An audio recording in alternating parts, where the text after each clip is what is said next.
Ambati Silks, Kanchipuram Saree Store, now in Vijayawada. Exclusive Pattu Sarees, Salwas and Lehengas.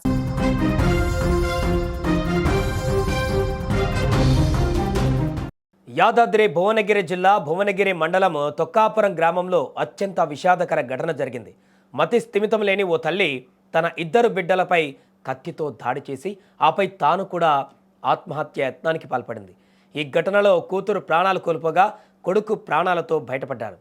BB Nagar మండలం జైనపల్లి గ్రామానికి చెందిన బెజ్జంకి నరేందర్ రెడ్డితో నీలిమకు 15 ఏళ్ల క్రితం వివాహం జరిగింది. వీరికి కూతురు కృతిక, కుమారుడు అక్షిత్ రెడ్డి ఉన్నారు. కొంతకాలంగా నీలిమ మానసిక స్థితి సరిగా లేదని సమాచారం.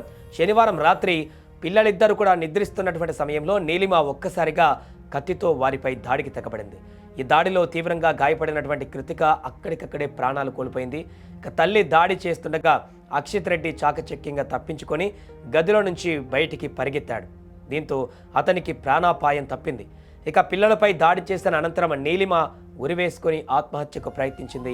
గమనించినటువంటి కుటుంబ సభ్యులు, స్థానికులు వెంటనే ఆమెను కిందకి దించి చికిత్స నిమిత్తం సమీపంలో ఉన్నటువంటి ప్రైవేట్ ఆసుపత్రికి తరలించారు. ప్రస్తుతం ఆమె పరిస్థితి కూడా విషమంగా ఉన్నట్లుగా తెలుస్తుంది. ఏదేమైనా కూడా కన్న బిడ్డలని తల్లే చంపేటువంటి ప్రయత్నం చేయడం అనేది, ఆల్రెడీ కూతురును కూడా చంపేసేటువంటి పరిస్థితి ఏర్పడడం అనేది ఇప్పుడు సంచలనంగా మారింది. ఆమె మానసిక పరిస్థితి సరిగా లేదంటూ కూడా చెప్తున్నారు. దీనికి సంబంధించి పోలీసులు కూడా కేసు దర్యాప్తు చేసేటువంటి పరిస్థితి ఏర్పడింది. ఆమె నిజంగానే మతిస్థిమితం లేదా, లేకుంటే ఇంటెన్షనల్గా తమ బిడ్డలను చంపి తాను కూడా చనిపోదామని అనుకుందా, ఇంట్లో ఏమైనా గొడవలు ఉన్నాయా, పూర్తి వివరాలను కూడా సేకరించేటువంటి ప్రయత్నం చేస్తున్నారు.